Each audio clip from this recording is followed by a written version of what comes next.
अस्सलाम वालेकुम dear students. आज हम पढ़ने जा रहे हैं प्रॉफिट और लॉस। आपका जो नया यूनिट है प्रॉफिट और लॉस। ये जो प्रॉफिट और लॉस है ये क्या होता है और कब होता है। डियर स्टूडेंट्स, जैसा कि आप जानते हैं कि हम एक एग्ज़ाम्पल से शुरू करते हैं। फॉर एग्ज़ाम्पल एक पेन है, उसकी कास्ट प्राइस जो है वो 15 रुपये है और उसकी जो सेलिंग प्राइस है वो 20 रुपये है। कास्ट प्राइस है कि जिस पे हमने कोई चीज़ खरीदी और सेलिंग प्राइस है जिस पे हमने कोई चीज़ बेच दी, उसी को हम कहते हैं कास्ट प्राइस और सेलिंग प्राइस। तो डियर स्टूडेंट्स, हम देखें अगर यहाँ पर कि क्या हमें यहाँ पे फ़ायदा हुआ उस पेन को बेचने में या नुकसान हुआ। पेन जो ख़रीदा था वो 15 रुपये का ख़रीदा था और जब बेचा तो कितने रुपए में बेचा, 20 रुपये में बेचा। तो इसका मतलब ये है कि जो प्रॉफिट है, ये जो हमारे पास, अगर हमने पेन 20 रुपये में बेच लिया, 15 में ख़रीद कर 20 में बेचा, तो इसका मतलब है हमें क्या हुआ, प्रॉफिट। और प्रॉफिट निकाला जाता है जब सेलिंग प्राइस में से कास्ट प्राइस को माइनस किया जाता है। मतलब जितने में कोई चीज़ बेची उसमें से हम जितने में कोई चीज़ खरीदी है उसको माइनस कर दें तो हमारे पास बच जाता है हमें फ़ायदा कितना आया, प्रॉफिट क्या हुआ। तो यहाँ पे प्रॉफिट बराबर आ जाएगा 20 रुपीज़ इसकी सेलिंग प्राइस थी और 15 रुपीज़ इसकी कास्ट प्राइस थी। अब इसको हमने माइनस कर दिया तो 20 में से 15 माइनस करो तो प्रॉफिट हमारा आ गया 5 रुपये। तो ये जो प्रॉफिट है तो ये तब होता है जब हमारे पास, डियर स्टूडेंट्स, जैसा कि आपने देखा कि ये 5 रुपये हमारे पास प्रॉफिट आया। ये क्यों आया हमारे पास प्रॉफिट? क्योंकि सेलिंग प्राइस जो थी वो कास्ट प्राइस से ज़्यादा थी, इसलिए हमें प्रॉफिट हुआ। तो हमेशा प्रॉफिट तब होता है कि जब सेलिंग प्राइस जो होती है वो ग्रेटर देन कास्ट प्राइस होती है। सेलिंग प्राइस जो होती है वो ग्रेटर देन कास्ट प्राइस होती है, तब हमें प्रॉफिट होता है। इसका दूसरा नाम गेन भी कह सकते हैं हम, या इसको कहेंगे हम गेन। प्रॉफिट होता है या गेन होता है जब सेलिंग प्राइस कास्ट प्राइस से ज़्यादा होती है। अब एक और एग्जांपल मैं लेता हूँ कि फॉर एग्जांपल एक काऊ जो है उसकी कास्ट जो है, मतलब उसकी जो, उसको हमने ख़रीदा जब, तो वो 20,000 में ख़रीदा। कितने में ख़रीदा डियर स्टूडेंट्स? 20,000 में। जब उस काऊ को बेचा, इसका मतलब ये उसकी सीपी आ गई, मतलब कास्ट प्राइस आ गई। और जब बेचा काऊ को तो हमने क्या किया, काऊ बेचा जो अब काऊ को, तो काऊ को हमने मतलब सेलिंग प्राइस जो है उसमें हमने क्या किया, काऊ को जब सेल किया तो हमने कर दिया 18,000 में उसको बेच दिया। अब डियर स्टूडेंट्स, आप बता सकते हैं कि हमें यहाँ पे प्रॉफिट हुआ या लॉस हुआ, हमें नुकसान हुआ या फ़ायदा हुआ।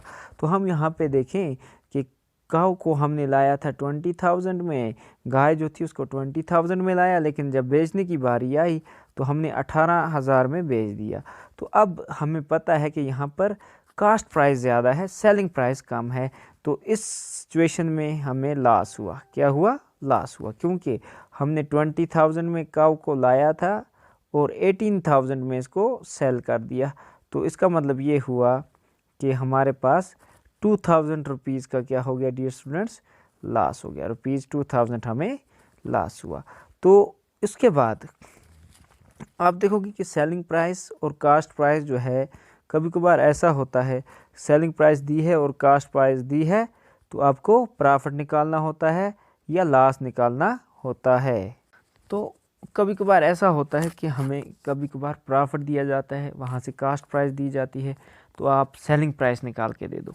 जिस तरह से अगर मैं कहूँगी जी कास्ट प्राइस जो है किसी बुक की 200 रुपये है और उसमें प्रॉफिट जो है हमारे पास 50 रुपये का प्रॉफिट हुआ, तो हमें बताना है कि इसकी सेलिंग प्राइस क्या होगी। क्या बताना है हमें डियर स्टूडेंट्स कि इसकी सेलिंग प्राइस क्या होगी। तो जैसा कि आप देख रहे हो कि हमें सेलिंग प्राइस जब निकालनी होती है, जब प्रॉफिट दिया होगा तो सेलिंग प्राइस हम निकालते हैं कास्ट प्राइस प्लस प्रॉफिट। क्या करते हैं? Cost price plus profit. उसकी कास्ट प्राइस क्या थी, उसमें प्रॉफिट को प्लस कर देते हैं। फॉर एग्ज़ाम्पल हमने यहाँ पे ली है एग्ज़ाम्पल एक कि 200 रुपये में कोई चीज़ जो है उसकी ख़रीदी गई है और उस पर 50 रुपया प्रॉफिट कमाया गया है, उस पर 50 रुपये का फ़ायदा आया है। तो हम इसको सीधा कर देंगे 200 + 50, तो इसका मतलब है उसको जब बेचा हमने तो वो 250 में बेचा है, तभी हमें 50 रुपये का प्रॉफिट आया। तो कभी कभार इस तरह से क्वेश्चन आता है कि आपको कास्ट प्राइस दी होगी, आपको प्रॉफिट दिया होगा और आपको सेलिंग प्राइस निकालनी होगी। तो सेलिंग प्राइस निकालने के लिए हम क्या काम करते हैं, कास्ट प्राइस के साथ प्लस प्रॉफिट कर देते हैं। अब इसी तरह से अगर आपको सेलिंग प्राइस दी है, फॉर एग्ज़ाम्पल सेलिंग प्राइस आपको दी है कि ये सेलिंग प्राइस जो है 230 है और इस पे लॉस हुआ है या प्रॉफिट हुआ है, फॉर एग्ज़ाम्पल हम प्रॉफिट ही लिखते हैं, इस पे प्रॉफिट 30 रुपीज़ का हुआ है। आप बताओ जी इसकी कास्ट प्राइस क्या होगी। तो वही फार्मूला है, सेम फार्मूला है हमारे पास, लेकिन थोड़ा इसमें आपको चेंज करना है। उसमें हमने क्या किया था कि कास्ट प्राइस, सेलिंग प्राइस निकालने के लिए कास्ट प्राइस के साथ ऐड किया था प्रॉफिट को, लेकिन अब हमें क्या करना है, सेलिंग प्राइस, ये कास्ट प्राइस निकालने के लिए हमें क्या करना है, सेलिंग प्राइस में से प्रॉफिट को माइनस करना होता है। सेलिंग प्राइस में से प्रॉफिट को माइनस करना होता है जब हमें प्रॉफिट आएगा, जब लॉस आएगा तो ऐड करना होता है, ठीक है। तो यहाँ पर हमारे पास कास्ट प्राइस इसकी है, सॉरी कास्ट प्राइस नहीं दी है, कास्ट प्राइस हमें निकालनी है। सेलिंग प्राइस इसकी 230 है और उसके बाद इसको 30 रुपीज़ का प्रॉफिट भी हुआ है तो वो माइनस कर देंगे। तो इसकी कास्ट प्राइस ये थी कि ये 200 रुपीज़ में इसने ये चीज़ जो है वो ख़रीदी हुई है, और जब बेचा इसने तो 230 में बेचा और इसको 30 रुपये का प्रॉफिट आया। तो उसके बाद हम देखें कि अगर हमें लॉस दिया है, फॉर एग्ज़ाम्पल कास्ट प्राइस, वही एग्ज़ाम्पल मैं लेता हूँ, 200 रुपीज़ की कास्ट प्राइस है और इसमें लॉस दिया है, लॉस इसको हुआ 50 रुपये का। अब ये चीज़ जो है इसकी सेलिंग प्राइस क्या होगी, इसने कितने में बेची होगी कि इसमें इसको 50 रुपये का घाटा हुआ, 50 रुपये का लॉस हुआ, 50 रुपये का नुकसान हुआ। तो डियर स्टूडेंट्स, हम इसको एक काम करते हैं कि इसको निकालने के लिए हम CP माइनस L कर देंगे, CP माइनस L कर देंगे कि हम देखेंगे इसको कितने का लॉस हुआ था वो माइनस कर देंगे, लॉस कितना हुआ था वो CP में से माइनस कर देंगे, हमें SP पता चल जाएगा। तो SP है सेलिंग प्राइस, हमें पता नहीं है, लेकिन कास्ट प्राइस तो हमें पता है कि कास्ट प्राइस 200 है और लॉस इसको हुआ है 50 रुपये का। तो डियर स्टूडेंट्स, हम यहाँ पर इस 50 रुपये को इसमें से माइनस कर देंगे तो सेलिंग प्राइस इसकी आ जाएगी 200 में से 50 माइनस करेंगे, 0 में से 0 निकालो तो 0, 10 में से 5, 2 में से मतलब 10 में से 5 निकलेगा तो ये रह जाएगा 5 और 1 का 1, तो 150 रुपीज़ इसकी सेलिंग प्राइस थी। अब इसी तरह से लेते हैं हम इसका दूसरी एग्जांपल कि अगर सेलिंग प्राइस दी है हमारे पास, फॉर एग्जांपल सेलिंग प्राइस 200 है और लॉस इसको हुआ है 50 रुपीज़ का। आपको बताना है कास्ट प्राइस इसकी क्या होगी। तो डियर स्टूडेंट्स, हमें पता है कि जब हमें सेलिंग प्राइस दी होती है और लॉस दिया होता है, जब इसने 200 रुपये में बेची कोई चीज़ और उस पर इसको लॉस भी हो गया 50 रुपये का, इसने खरीदी कितने में होगी। तो इसका मतलब ये है कि वो निकालने के लिए हमें, कास्ट प्राइस निकालने के लिए हमें SP प्लस लॉस करना होता है, जितना इसको लॉस हुआ वो हमें प्लस करना होता है सेलिंग प्राइस के साथ। मतलब कोई चीज़ मैं लेता हूँ, फॉर एग्ज़ाम्पल मैं आपसे मतलब 200 रुपये में कोई चीज़ देता हूँ और वहाँ से ये भी बोलता हूँ कि मुझे 50 रुपया इस पे नुकसान हुआ, आपको चीज़ देने में मुझे 50 रुपया क्या हुआ, नुकसान हुआ। इसका मतलब है मैंने उस जितने पैसों में मैं दे रहा हूँ उससे ज़्यादा में ख़रीदी होगी तभी तो नुकसान हुआ। तो इसलिए हम यहाँ पर CP निकालेंगे SP प्लस लॉस। SP है 200, लॉस हुआ है 50 रुपये का, तो इसका मतलब है वो प्लस कर देंगे तो CP निकल कर आ जाएगा 250। इसका मतलब है उसने जो चीज़ खरीदी थी वो 250 रुपये में ख़रीदी थी और जब बेची उसने तो कितने में बेची, 200 रुपये में। तो डियर स्टूडेंट्स, हमेशा प्रॉफिट परसेंट और लॉस परसेंट, हमेशा जो भी प्रॉफिट या लॉस होता है वो हमेशा कास्ट प्राइस पे कैलकुलेट किया जाता है। तो आई डू होप कि आपको ये अंडरस्टैंड हुआ होगा। अब मैं बताता हूँ आपको कि आप प्रॉफिट परसेंट किस तरह से निकाल सकते हो। इससे पहले आपने जब परसेंटेज पढ़ी तो परसेंटेज का मतलब होता है सिंपली आउट ऑफ 100, लेकिन अगर हमें किसी जगह पे प्रॉफिट परसेंट या लॉस परसेंट निकालना होगा तो हम किस तरह से निकालते हैं। सबसे पहले अगर आपको प्रॉफिट परसेंट निकालना है, प्रॉफिट परसेंट, तो उसके लिए फार्मूला आप याद रखोगे। हम क्या करते हैं, प्रॉफिट बाय कास्ट प्राइस, मैंने पहले ही आपको बताया कि जो प्रॉफिट और लॉस परसेंट जो होता है वो हमेशा कास्ट प्राइस पे ही निकाला जाता है। इनटू में आपको 100 करना होता है। उसके बाद अगर आप लॉस परसेंट निकाल रहे हो तो फार्मूला यही रहेगा L/CP इंटू 100। L मतलब लॉस कितना हुआ, या गेन किसी जगह पे लिखा होगा तो आप गेन लिखोगे, प्रॉफिट के बदले गेन भी होता है। फॉर एग्ज़ाम्पल अगर एक आदमी 40 रुपये में एक चीज़ खरीदता है और उसको 50 रुपये में बेचता है तो उसका प्रॉफिट परसेंट कितना आया। डियर स्टूडेंट्स, हाँ क्वेश्चन समझिए आप। अगर एक आदमी 40 रुपये में कोई चीज़ खरीदता है, इसका मतलब उसकी कास्ट प्राइस 40 रुपये है और 50 रुपये में उस चीज़ को बेच देता है, इसका मतलब है सेलिंग प्राइस इसकी 50 रुपया है। अब हमें कहा जाता है इसका प्रॉफिट परसेंट निकालो। तो प्रॉफिट परसेंट निकालने के लिए सबसे पहले आप डायरेक्ट फार्मूले पे तो नहीं जा सकते, डायरेक्ट फार्मूला तो अप्लाई नहीं कर सकते डियर स्टूडेंट्स, क्योंकि हमें अभी पता ही नहीं है कि प्रॉफिट इसको आया कितना। ठीक है, अगर लॉस हुआ तो लॉस कितना आया, पहले हम देखेंगे प्रॉफिट इसको कितना आया। तो हम देखें यहाँ पर SP इसका 50 है, सेलिंग प्राइस 50 रुपया है और कास्ट प्राइस इसका 40 रुपया है। तो जब हम देखें इसमें सेलिंग प्राइस ज़्यादा है, इसका मतलब इसको प्रॉफिट हुआ है। तो प्रॉफिट निकालने के लिए सबसे पहले हमारे पास फार्मूला है SP माइनस CP। कि देखा आपने डियर स्टूडेंट्स कि हमें प्रॉफिट परसेंट निकालना है, तो उसके लिए हमें सबसे पहले प्रॉफिट मालूम करना है। तो प्रॉफिट निकालने के लिए हमारे पास फार्मूला है SP माइनस CP। तो SP हमारे पास दिया है 50 रुपीज़ और CP हमारे पास है 40 रुपीज़। अब अगर हम यहाँ से देखें 50 में से 40 निकालो तो वहाँ पे बच जाता है 10। इसका मतलब प्रॉफिट हमारे पास आया 10। कितना आया डियर स्टूडेंट्स, प्रॉफिट हमारे पास आ गया 10 रुपीज़ का। अब हमें प्रॉफिट परसेंट मालूम करना है। तो प्रॉफिट परसेंट निकालने के लिए हमारे पास होता है profit by CP into 100, profit by CP into 100। तो प्रॉफिट परसेंट निकालने के लिए हम यहाँ पे लिख सकते हैं कि प्रॉफिट परसेंट हमारा बराबर आ जाएगा। प्रॉफिट कितने का आया डियर स्टूडेंट्स, लिखो वो 10 रुपीज़ का आया तो लिखो 10 ऊपर। कास्ट प्राइस इसकी थी 40 रुपीज़ तो लिखो यहाँ पे 40, इंटू में लिख दो 100। यहाँ से एक ज़ीरो कट कर दो, 1 इंटू 100 करेंगे तो 100 आ जाएगा, डिवाइड में 4 का 4 आएगा। तो 4 हम इसको कट करते हैं, 4 1 इज़ 4, 4 2 ज़ार 8, यहाँ से 2 आगे चला गया, बन गया 20, 4 5 ज़ार 20। इसका मतलब है इसको 25% क्या आया, प्रॉफिट। अब इसी तरह से अब अगर इसी का हम एक और एग्ज़ाम्पल लेते हैं कि हम प्रॉफिट परसेंट हमने निकाला कि इसको प्रॉफिट कितने का आया, 25% इसको प्रॉफिट आया।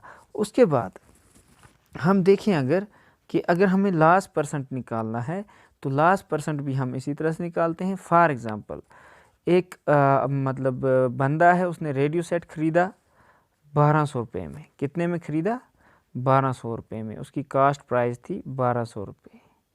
फॉर एग्ज़ाम्पल ले रहे हैं हम, कास्ट प्राइस उसकी 1200 मान लेते हैं हम। और जब उसने बेचा वो तो सेलिंग प्राइस उसकी मतलब उसने 1100 में बेच दिया। अब हमें निकालना है कि कितने परसेंट उसको लॉस हुआ या प्रॉफिट हुआ। दो ऑप्शन हैं, या तो प्रॉफिट होगा या लॉस होगा, प्रॉफिट परसेंट और लॉस परसेंट। इसका हमने ये देखना है कि उसको प्रॉफिट हुआ या लॉस हुआ, तो हमें ये निकालना है। तो हम यहाँ पर एक काम करते हैं कि हमें सबसे पहले या तो प्रॉफिट या लॉस मालूम करना है। तो अगर हम देखें CP 1200 है, SP 1100 है। हमें यहाँ से अंदाज़ा लगता है कि CP जो है वो ग्रेटर देन है SP से, मतलब जो कास्ट प्राइस है वो सेलिंग प्राइस से ज़्यादा है, इसलिए इसको क्या हुआ होगा, लॉस हुआ। इसलिए इसको क्या हुआ, लॉस हुआ, देयर इज़ ए लॉस। तो इसलिए इसको लॉस हुआ। अब हमें लॉस निकालना है, पहले लॉस निकालना है, उसके बाद लॉस परसेंट निकालना है। तो लॉस निकालने के लिए हमें पता है कि कास्ट प्राइस में से सेलिंग प्राइस को माइनस किया जाता है। तो हमें पता है कि लॉस निकालना है हमें। कास्ट प्राइस इसकी है 1200, सेलिंग प्राइस इसकी है 1100। अब 1200 में से 1100 निकालो तो लॉस इसको कितने का हुआ, 100 रुपये का। तो डियर स्टूडेंट्स इसको लॉस हो गया 100 रुपये का। कितने का हुआ, 100 रुपये का लॉस। अब हमें लॉस परसेंट निकालना है, लॉस परसेंट निकालना है। तो लॉस परसेंट निकालने के लिए हमारे पास फार्मूला होता है loss by CP into 100, loss by C P into 100। तो अगर हम देखें लॉस कितने का हुआ इसको 100 रुपये का, सी पी कितनी थी, कास्ट प्राइस क्या थी 1200, आपको याद होगा नेक्स्ट पेज पे 1200 लिखा हुआ था, इंटू में कर देंगे 100। तो डियर स्टूडेंट्स यहाँ से 2 0 कट कर दो, ऊपर नीचे सेम है, तो 100 डिवाइडेड बाय 12 कर दो। तो हमें पता है कि हम अगर यहाँ पर देखें कि ये कितने % लॉस हुआ होगा, तो हम यहाँ पे इस तरह से इसको सिंप्लीफाई करेंगे। 2 6 12, 2 5 10, 2 0 0, उसके बाद 2 3 6, 2 4, 2 5 10। अब ये आ रहा है 25/3% इसको लॉस हुआ। लेकिन अगर हम इसको और फर्दर सिंप्लीफाई करेंगे तो 3 8 24, लगभग 8.3% इसका लॉस आ जाएगा। तो इस तरह से हम निकाल सकते हैं प्रॉफिट % और लॉस %। तो डियर स्टूडेंट्स एक और इम्पॉर्टेंट पॉइंट जो आपको याद रखना है, फॉर एग्ज़ाम्पल उसके लिए भी मैं एक एग्ज़ाम्पल लेता हूँ डियर स्टूडेंट्स, कि अगर मैंने एक बुक लाई, उसकी कीमत जो थी वो 500 रुपये थी। कितनी थी डियर स्टूडेंट्स? 500 रुपीज़। अब मैंने क्या किया, उस बुक को बाइंडिंग की, 100 रुपये की मैंने उसको बाइंडिंग करवा दी। अब जब मैंने बेचा उस बुक को, क्या किया, जब मैंने उस बुक को सेल किया डियर स्टूडेंट्स, तो मैंने उस बुक को सेल कर दिया 550 रुपये में। अब आपको ये बताना है कि मुझे प्रॉफिट हुआ या लॉस हुआ। तो यहाँ पे बुक मैंने ख़रीदी कितने में थी, कास्ट प्राइस तो उसकी 500 थी, ठीक है, और जब बेचा मैंने तो 550 रुपया बेचा, लेकिन उस पर मैंने कुछ खर्चा भी कर दिया अपने से, जेब से, खुशी में, कि नहीं जी मुझे 100 रुपया मैं एक्स्ट्रा खर्चा करके 550 में बेच देता हूँ। तो ये जो है इसको कहा जाता है एक्स्ट्रा चार्जेस या ओवरहेड चार्जेस। क्या कहा जाता है? Overhead charges. तो ये जो चार्जेस होते हैं जो हम मेंटेनेंस पे लगाते हैं, किसी को मेंटेन करना है, बाइंडिंग करनी है वगैरह वगैरह, तो उसको कहा जाता है ओवरहेड एक्सपेंसेस या ओवरहेड चार्जेस। तो ये भी कास्ट प्राइस के साथ ऐड किए जाते हैं डियर स्टूडेंट्स। अब इसकी कास्ट प्राइस जो है वो बराबर है 500 प्लस ओवरहेड चार्जेस। तो ओवरहेड चार्जेस जो हैं वो 100 रुपया है, तो ये बन गई कास्ट प्राइस इसकी अब कितनी बन गई? 600 रुपये। अब मुझे टोटल इस पे कुल मिलाकर खर्चा वगैरह 600 रुपये का आया। और जब मैं सेलिंग प्राइस देखता हूँ इसकी, मैंने जब बेचा इसको तो 550 में बेचा। अब मुझे ये बताना है कि प्रॉफिट हुआ या लॉस हुआ। तो इसमें हम देखें, अगर सीपी जो है वो 600 है और एसपी 500 है, तो इसका मतलब है सीपी ग्रेटर है, CP is greater than SP. तो इसका मतलब है जब कास्ट प्राइस सेलिंग प्राइस से ज़्यादा होती है तो डियर स्टूडेंट्स वहाँ पे क्या होता है? हमेशा लॉस होता है। तो मुझे यहाँ पे लॉस हुआ क्योंकि मैंने 600 रुपये में पूरा खर्चा कर दिया उस बुक पे और 550 में मैंने उसको बेचा। तो अब मुझे कितने का लॉस हुआ? मुझे लॉस हुआ 50 रुपये का। अब अगर मुझे इसको परसेंट में चेंज करना है तो लॉस परसेंट निकालने के लिए हमारे पास फार्मूला है loss by C P into 100। तो हम इसको इस फार्मूले से मतलब क्या करते हैं, इसको क्या करेंगे, हम इसको इसी फार्मूले से लगाकर डियर स्टूडेंट्स हम इसको क्या कर देंगे, इसी फार्मूले से लगाकर हम इसका लॉस परसेंट निकालेंगे। जिस तरह से लॉस इसको 50 रुपये का हुआ तो वो लिखेंगे और सीपी इसका आ गया 600 रुपये। जो ओवरहेड एक्सपेंसेस थे वो भी इसके साथ मिलाए हमने, तो 600 रुपये का इसको लॉस हुआ। 0 0 कट कर देंगे यहाँ से, मतलब हमारे पास एक और 0 कट कर देंगे क्योंकि यहाँ पे और ये कट हो जाएगा। तो ये आ गया 50 डिवाइडेड बाई 6। तो यहाँ पर आ जाएगा 6 1 is 6, 6 8 are 48। तो यहाँ पे हम पॉइंट चढ़ा देंगे तो ये बन जाएगा हमारे पास 6 3 are 18, लगभग 8.3 कुछ ऐसा, इतने % इसको क्या हुआ? लॉस हुआ। तो dear students I do hope कि आपको ये पूरा अंडरस्टैंड हुआ होगा। Stay blessed. तो इन्हीं एग्जाम्पल्स को इसी बेसिस पे आप देखकर अपने जो भी क्वेश्चंस हैं उनको आप सिंप्लीफाई करोगे डियर स्टूडेंट्स, ठीक है। तो ओके, अल्लाह हाफिज़।